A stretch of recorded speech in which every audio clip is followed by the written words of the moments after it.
இன்றைக்கி நபி ஸல்லல்லாஹு அலைஹி வஸல்லத்தை காதுன்னு சொல்லியிருக்காங்க. சூரா தௌபாங்கிற 39வது சூறாவில் 8வது ஒரு வசனம்.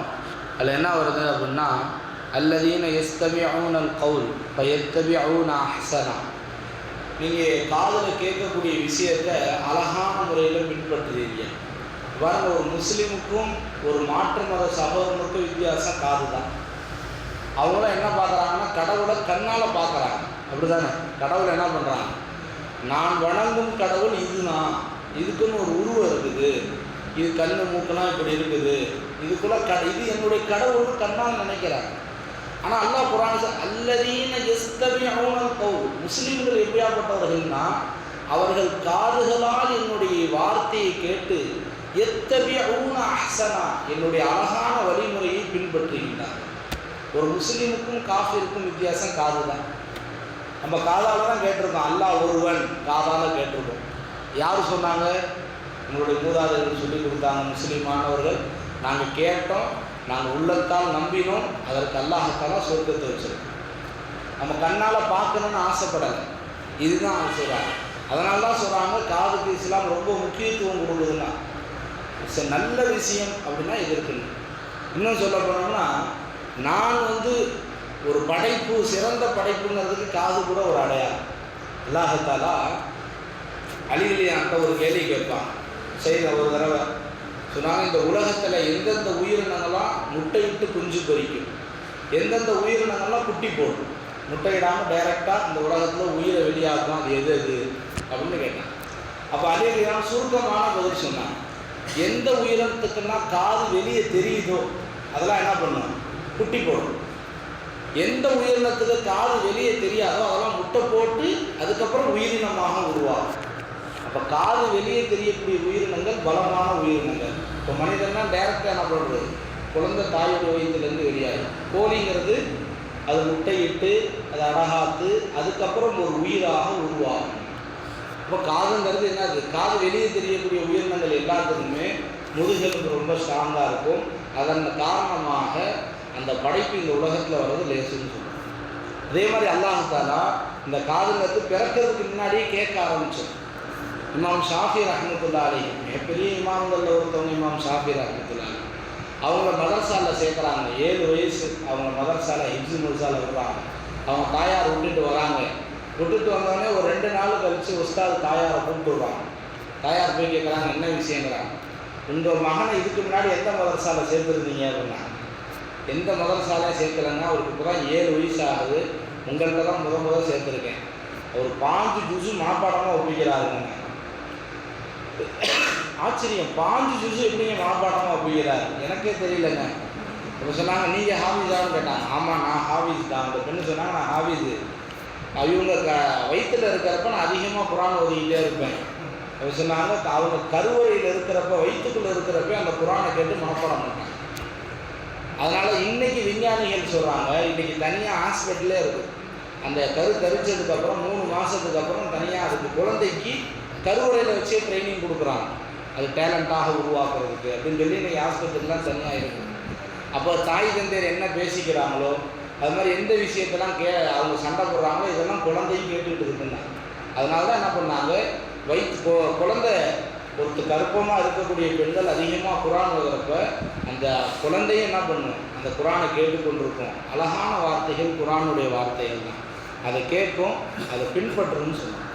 நபி ஸல்லல்லாஹு அலைஹி வஸல்லம் என்ன சொன்னாங்க, வமின்ஹுமுல்லதீன யுஸூனன் நபி, சில சமயத்தில் நபியை கிண்டல் செய்கிறதுக்காக யகூலூன ஹுவ உஸுன் அப்படின்னு சொன்னாங்க. நபியை பார்த்து காதுன்னு சொன்னாங்க. என்ன காதுன்னா என்ன அர்த்தம்னா, நபி ஸல்லல்லாஹு அலைஹி வஸல்லம் எது சொன்னாலும் நம்பிடுவாங்க. ஒருத்தர் சொல்கிறா, யாரை சொல்லா, நான் முஸ்லீம் ஆகிட்டேன், லா இலாஹ இல்லல்லாஹ் முஹம்மது ரசூலுல்லாஹ் அப்படின்னா சரின்னு ஏற்றுக்குவாங்க. அவ்வளோதான். அதுக்கப்புறம் ஆராய மாட்டாங்க. அது மாதிரி ஒருத்தவங்க எவ்வளோ நேரம் உட்காந்து பேசினாலும் நபி ஸல்லல்லாஹு அலைஹி வஸல்லம் சிரிச்ச முகத்தோட காது கொடுத்து கேட்டுக்கிட்டே இருப்பாங்க. இது ஒரு குறையாக சொன்னாங்க முனாஃபிக்கீன்கள். என்னப்பா இவர், என்ன மனுஷன், நம்ம என்ன பேசினாலும் கேட்குறாரு சிரிச்சுக்கிட்டே, இவர் உதுன்பா அப்படின்னா. உதுன்னா அது காது, கேட்டுக்கிட்டே இருப்பார். இவர் முகத்தை சுழிக்காமல் கேட்டுக்கிட்டே இருப்பாங்க நபி ஸல்லல்லாஹு அலைஹி வஸல்லம். இது நபியுடைய உயர்ந்த குணம். இந்த குணம் இன்றைக்கி மக்கள்கிட்ட இல்லைன்னு சொன்னோம். நாங்கள் சைக்காலஜி போன வருஷம் MD சர்டிஃபிகேட் வாங்குறப்ப எங்களுக்கு ஒரு கோர்ஸ் சம்மந்தமாக சொல்லிக் கொடுத்தாங்க. அந்த கோர்ஸ் என்ன அப்படின்னா, இன்றைக்கி அமெரிக்காவில் மட்டும் இல்லை, இந்தியாவிலையும் அதுக்குன்னு சொல்லி கிளினிக் இருக்குது. என்ன கிளினிக்னா, நீங்கள் பேசுங்க நாங்கள் கேட்குறோம், அவ்வளோதான். லிசன் சொல்லி ஒரு லிசன், அந்த கிளினிக் பேரே லிசன். என்னென்னா இன்றைக்கி தான் பேசுகிறத கேட்க ஆள் இல்லைன்னு இன்றைக்கி தவிக்கிறாங்க. பல குடும்பத்தில் உள்ள பிரச்சனைக்கு காரணம் என்ன அப்படின்னா, அந்த பெண் சொல்லுவாங்க, நான் பேசுகிறதே இவர் கேட்குறதே இல்லைங்க. நீங்கள் குடும்பத்தில் பிரச்சனைக்கு காரணம் பார்த்தீங்கன்னா இந்த ஒரு வார்த்தையாக தான் இருக்கும். ஒரு மகனுக்கு மத்தியில் பிரச்சனையாக இருந்தாலும் சரி, மனைவி கணவனுக்கு மத்தியில் பிரச்சனையாக இருந்தாலும் சரி, ஒரே வார்த்தை தான், நான் பேசுகிறத கேட்குறதே இல்லைங்க. சொல்கிறாங்க, கேட்கறதுங்கிறது அல்லாஹ் கொடுத்து பெரிய படிப்பினை. அல்லாஹ் குர்ஆன்ல அதை சொல்லி காமிக்கிறான். 9வது சூரா தௌபாவில் 61வது வசனத்தில் அல்லாஹ் தஆலா சொல்கிறான், மின்ஹுமுல்லதீன யுதூன, நபியே உனக்கு தொந்தரவு தருவதற்காக, உன்னை கிண்டல் செய்வதற்காக, யகூலூன, இந்த மக்கள்லாம் சொல்கிறாங்க, ஹுவ உதுன், இவர் ஒரு காதுப்பா, கேட்டுக்கிட்டே இருப்பார். குல், நபியே நீங்கள் அவர்களிடம் சொல்லுங்கள், உதுனுன்னு கயிறுள்ளக்கும், இந்த காது தான் உங்களுக்கு சிறந்ததுன்னு சொல்லுங்கள். அப்போது அடுத்தவங்க பேசுகிறத காது தாழ்த்தி கேட்கறது சிறந்த பண்புன்னு சொல்லுவாங்க. சைக்காலஜியில் சொல்லுவாங்க, ஒரு நாளைக்கு பெண்கள் 5000 வார்த்தைகள் பேசுவாங்க, ஆனால் ஒரு நாளைக்கு ஆண்கள் 1000 வார்த்தை தான் பேசுவாங்க. இப்போ 5000 வார்த்தையை கேட்குற சக்தி உள்ள ஆண்கள் தான் திருமணம் பண்ண தகுதியானவங்க. புரியுதா நான் சொல்கிறது? திருமணம் பண்ண தகுதியான ஆண்கள் யாருன்னா 5000 வார்த்தையை கேட்க சக்தி இருக்கணும். பேசுமா, ஒன்றும் இல்லை, நேற்று வச்ச குழம்பு புளிப்பாக இருந்துச்சு, ஏன் தெரியுமா, நம்ம பதிலே சொல்லக்கூடாது, அவ்வளோதான். அப்படின்னா அடுத்தது சொல்லுவாங்க, நாளைக்கு புளி கொஞ்சம் கம்மியாக போடணும், அவங்களே ஆன்சர் சொல்லிடுவாங்க. எங்களுக்கு பாடம் நடத்துகிறப்ப சொல்லுவாங்க, ஃபேமிலி சைக்காலஜின்னு தனி பாடமே நடக்கும், 1.5 மாதம் நடக்கும். அதில் முக்கியமான வார்த்தை தான் சொல்லுவாங்க, காது தாழ்த்தி கேளுங்கன்னு. பிரச்சனையே போயிடும்.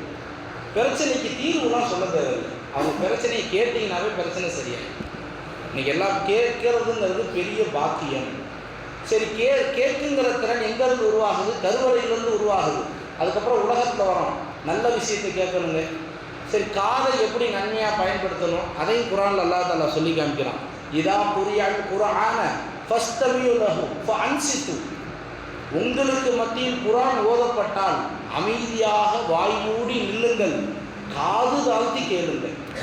ஃபஅன்சிது அப்படின்னா என்ன அர்த்தம்னா, முழுமையாக கேட்கணும், காது தாழ்த்தி கேட்கணும். குர்ஆன் ஓதுனா காது தாழ்த்தி கேட்கணும். குர்ஆனுக்கு மட்டும்தான் அவ்வளோ நன்மை இருக்குது. கேட்டாவே நன்மை தரக்கூடிய ஒரு பொருள்னா அது குர்ஆன் மட்டும்தான். அடிக்கடி குர்ஆனை கேட்கணும். இன்றைக்கி நாங்கள் தராவியாக வந்திருக்கக்கூடிய ஆண்கள் பெண்கள் எல்லாத்துக்கும் ஒரு விஷயத்தை சொல்கிறோம். உங்கள் வீடுகளில் இன்றைக்கெலாம் செல்ஃபோன் வந்துருச்சு, எல்லாத்துக்கும் வீட்டு செல்ஃபோன் இல்லாத வீடு இல்லை. முன்னெல்லாம் டிவி இருக்கிறதே பெரிய விஷயம் தான். இன்றைக்கி எல்லாம் இப்போ ஒரு வீட்டில் 5 பேர்னா 5 செல்ஃபோன் இருக்குது. இன்றைக்கி காலையில் எந்திரிக்கிறப்போ குர்ஆனை போட்டு விடுங்க, குர்ஆனை கேட்குறது. சமீபத்தில் ஒரு மாணவரை சந்தித்தாங்க, பட்டமளிப்பு விழாவில் மதரசாவில் வச்சு சொன்னாங்க. ஹஜ்ரத் யூசுஃபியா மதரசாவில் அந்த பட்டமளிப்பு விழாவில் சொன்னாங்க, மதரசாக்கள் மாணவர்கள் பாதி நாள் லீவுக்கு போயிருந்தாங்க ஒரு ஹஜ்ரத்துக்கிட்ட, அவங்க ஹிப்ஸு பாடம் படிக்கிறதுக்காக. அந்த மாணவர் குர்ஆனை ஓத தெரியாது. தினைக்கு காலையில் எழுப்புறப்போ சூரத்துல் கஹ்ஃப், யாசின் இதெல்லாம் போட்டு தான் ஹஜ்ரத் எழுப்பிடுவார். அந்த பையன் குர்ஆன் ஓத தெரியாத மாணவன், அவன் என்ன பண்ணுறான், 8 வயசு மாணவன் 5 நாளில் முழு கஹ்ஃப் ஒப்பிச்சிருக்கான். அங்கே என்ன கிராப் வந்துச்சோ அதை அப்படியே கேட்டு. சமீபத்தில் நம்ம அப்பாஸ் அம்மா கூட தெரியும், அவங்களோட மகனை ஒரு மதரசாவில் சேர்ந்துருக்காங்க. அங்கே உள்ள மாணவர்கள்லாம் எப்படின்னா கண்ணு தெரியாத மாணவர், உண்மையானு சொல்லுவாங்க. அவங்க குர்ஆனை கேட்டு மனப்பாடம் பண்ணிடுறாங்க 1.5 வருஷத்துக்கு. கேட்கும் புலன் அதிகமான சக்தி வாய்ந்தது. அதனால் குர்ஆன் அதிகமாக கேளுங்கன்னு குர்ஆன் சொல்லுது. இன்னொன்று என்னென்னா, நாளைக்கு கியாமத்து நாளில் சொர்க்கத்துக்கு போனதுக்கப்புறம் சொர்க்கத்தில் கொடுக்குற இன்பம் என்னன்னு சொல்கிறப்ப அல்லாஹ் குர்ஆனில் சொல்லி காமிக்கிறான். ஹதீஸில் நபி ஸல்லல்லாஹு சொல்லுவாங்க, பெரிய இன்பம் என்னென்னா, அல்லாஹ் கேட்பானா, சொர்க்கவாசிகளே அனைத்தும் அடைந்து விட்டீர்களா அப்படின்னு சொல்லுவாங்க. அல்ஹம்துலில்லாஹ், எல்லாம் நாங்கள் அழிஞ்சிட்டோம். அல்ஹம்துலில்லாஹி ரப்பில் ஆலமீன், இதான் அவங்க லாஸ்ட்டு சொல்லுவாங்க. நாங்கள் எல்லாம் அணைஞ்சிட்டோம், நிம்மதி. அப்படியா, உங்களுக்கு இதை விட ஒரு இன்பத்தை தரட்டுமா? சொர்க்கவாசிலாம் சொல்லுவாங்க, எல்லாம் இதை விட என்ன இன்பம்? இப்போ பாருங்கள், என்னுடைய அடியார் தாவூது அவருடைய வேதத்தை ஓதுவார், தௌராத்தை ஓதுவார். தாவூத் அலைஹிஸ்ஸலாம் தௌராத்தை ஓதுனோடனே சொர்க்கவாசிகள் இப்படி மெய்மறந்து கேட்பாங்க. தாவூத் அலைஹிஸ்ஸலாத்துடைய தௌராத்தை எப்படி இருக்குன்னா, அவங்க ஓதுனாங்கன்னா பறக்கக்கூடிய பறவை நின்றுன்னு சொல்லுவாங்க. அப்படியே என்ன பண்ணுவாங்க, அது பசியில் இருக்கக்கூடிய விலங்கினங்கள் கூட அதனுடைய பசியை மறந்துடும், அவ்வளோ இனிமையாக இருக்கும். தாவூத் அலைஹிஸ்ஸலாம் 70 மெட்டில் ஓதுவாங்க. இன்றைக்கி சைத்தான் அந்த மெட்டை தான் எடுத்து என்ன பண்ணால், இன்றைக்கி உலகத்தில் மெட்டுனாவே 70 மெட்டு தான் இருக்குது. இன்றைக்கி இசைக்கலைஞர்கிட்ட கேட்டு பாருங்கள், இசையுடைய வகைகள் எத்தனைன்னு சொன்னால் 70ன்னு சொல்லுவாங்க. தாவூத் சில ஓதுன்னு சொல்லி. அதுக்கப்புறம் அல்லாஹ் தஆலா சொல்லுவாங்க, இது எப்படி இருந்துச்சு யாரெல்லாம், இந்த மாதிரி ஒரு விஷயத்தை நாங்கள் காதால் கேட்டதே இல்லை. அப்படியா? அப்படின்னா இதை விட நான் உங்களுக்கு ஒரு இன்பத்தை தரேன்னு சொல்லி அல்லாஹ் தஆலா குர்ஆன் ஓதுவான். யார் ஓதுவா? அல்லாஹ் குர்ஆன் ஓதுவான். என்ன சூறா ஓதுவான் தெரியுமா? அர்-ரஹ்மான் சூறா ஓதுவான். அர்-ரஹ்மான். நம்ம அடிக்கடி அதனால தான் அந்த சூறா ஓதுறோம். ஏன்னா நாங்களும் என் மதரசாவில் படிக்கிறாங்க எல்லாத்துக்கும் அர்-ரஹ்மான் மனப்பாடம் பண்ணிடுவோம். அந்த சூறா அல்லாஹ் தஆலா சொர்க்கத்தில் வச்சு சொர்க்கவாதிகள் கேட்பாங்க. அல்லாஹ் ஓதுவான், சொர்க்கவாதிகள் கேட்பாங்க. காது உலகத்தில் மட்டும் இல்லை, சொர்க்கத்துக்கு முன்னாலே இந்த காது செயல்படுத்தப்படும். ஆனால் சில சொர்க்கவாதிகள் அல்லாஹ் ஓதக்கூடிய அர்-ரஹ்மானை கேட்க முடியாது. யாருன்னா, யார் உலகத்தில் இசை கேட்டார்களோ, இசைக்கு மதிமயங்கினார்களோ, அதிகமான நேரம் பாட்டு கேட்டுக்கிட்டு இருந்தாங்களோ, அவர்களுடைய காதுகளில் ஈயத்தை காய்த்து ஊற்றுமாறு அல்லாஹ் தஆலா சொல்றார். என் குரலை கேட்கக்கூடிய சக்தி அவருடைய காதுகளுக்கு இல்லை. மௌத்தானதுக்கு அப்புறமா காது கேட்கும் பார்ப்போம். எவ்வளோ நாள் கேட்கும்? சில கிதாபில் எழுதுகிறாங்க 3 நாளைக்கு காது கேட்கும். ஒருத்தர் மௌத்தாயிட்டாங்கன்னா எத்தனை நாளைக்கு கேட்கும்? 3 நாளைக்கு. நீங்கள் மௌத்தானே பக்கத்தில் உட்காந்து பேசிக்கிட்டு இருப்பீங்க, ஐயோ போயிட்டான், சீக்கிரம் போயிட்டான் அப்படின்னு.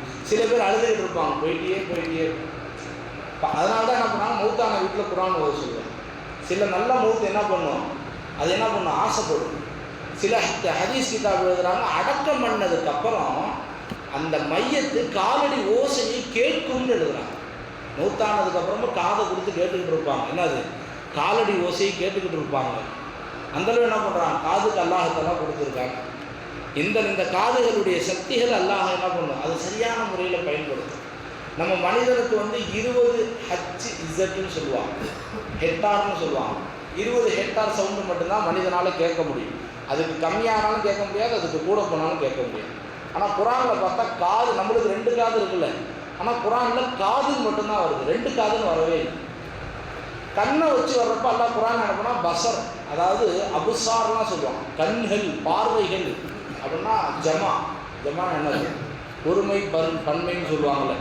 பன்மையில் அல்லாஹ் தஆலா சொல்லலாம், பார்வையை பற்றி சொல்லணும். ஆனால் செவிப்புலனை மட்டும் அல்லாஹ் தஆலா ஒருமையில் தான் சொல்லுவான். ஏன் தெரியுமா? 2 காது இருந்தாலும் ஒரு விஷயத்தை தான் கேட்க முடியும், 2 விஷயத்தை கேட்க முடியும். ஒருத்தர் இங்கிட்டு பேச சொல்லுங்கள், ஒருத்தர் இங்கிட்டு பேச சொல்லுங்கள். 2 விஷயத்தை ஒரு மனிதனால் உணரவும் முடியாது, கேட்கவும் முடியாது. ஏதாச்சும் ஒரு விஷயத்தில் தான் மூளை கவனம் செலுத்தணும். சொன்னால் காது மற்ற பொருள்லாம் மூடக்கூடிய சக்தி இருக்குது. வாய்க்கு உதடு இருக்குது, நீ பேசாத அப்படின்னு உதட வச்சு மூடிக்கலாம். கண்ணுக்கு இமை இருக்குது, நீ பார்க்காதே மூடிக்கலாம். ஆனால் காதை மட்டும் மூட முடியாது. எனி டைம் காது திறந்துருக்கும். ஏன் தெரியுமா? எல்லா விஷயத்தையும் கேட்டுக்கிட்டே இருக்கு. பிரித்து ஆற்றக்கூடிய சக்தி உள்ளத்துக்கு கொடுத்துருக்கான் அல்லாஹ் தஆலா. உள்ளத்துக்கு தான் அல்லாஹ் தஆலா கொடுத்துருக்கான். இன்னொன்று காதை பற்றி ஒரே ஒரு லாஸ்ட்டாக ஒரு விஷயம் என்ன வருதுன்னா, சூரத்துல் கஹ்ஃபில் அல்லாஹ் தஆலா 300 வருஷம் தூங்க வச்சான். கஹ்ஃபில் வச்சு 7 இளைஞர்கள் தூங்கினாங்க. அது நீண்ட சம்பவம். இதுக்கு முன்னாடி குறைஞ்சபட்சம் ஒரு 8-9 தடவை அந்த சம்பவத்தை சொல்லியிருக்கேன். சுருக்கமாக ஞாபகம் பண்ணுறேன். அவங்க என்ன பண்ணுறாங்க, ஒரு 7 இளைஞர்கள் காஃபிர்கள் துரத்திட்டு வராங்கன்னு சொல்லி இந்த முஸ்லீமான இளைஞர்கள் ஒரு குகைக்குள்ளே போய் தங்கிடுவாங்க.